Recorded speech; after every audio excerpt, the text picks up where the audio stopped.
अस्सलाम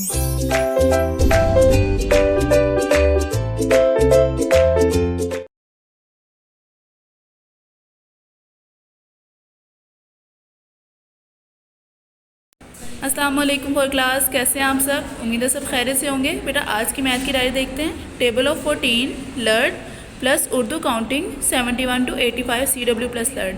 बेटा आपने 14 का टेबल ज़ुबानी याद करना है और इसके साथ Urdu counting 71 to 85 class work करनी है।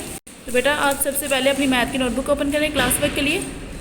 बेटा क्लास वर्क स्टार्ट करने से पहले हम देखते हैं SLOs का मतलब है स्टूडेंट लर्निंग आउटकम्स, कि आपको जो आज काम करवाया जा रहा है आप उससे क्या सीखेंगे। Students will be able to read and write Urdu counting, कि आज के काम से आप उर्दू काउंटिंग लिखना और पढ़ना सीखेंगे। तो चलें बेटा क्लास वर्क स्टार्ट करते हैं।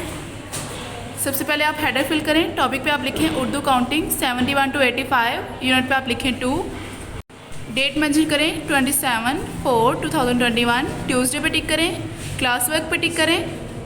हेडर फिल करने के बाद आपने पेज के राइट साइड पे उर्दू काउंटिंग लिखनी है और लेफ़्ट साइड पे नंबर्स लिखने हैं। सबसे पहले आप लिखेंगे 71, 72, 73, 74, 75, 76, 77, 78, 79, 80, 81, 82, 83, 84, 85। फोर क्लास ये है आज का काम, उर्दू काउंटिंग 71 से 85 तक। आपने इसको अपनी मैथ की नोटबुक पे लिखना है और अच्छे से याद करना है। अपना ख्याल रखिएगा। अल्लाह हाफिज़।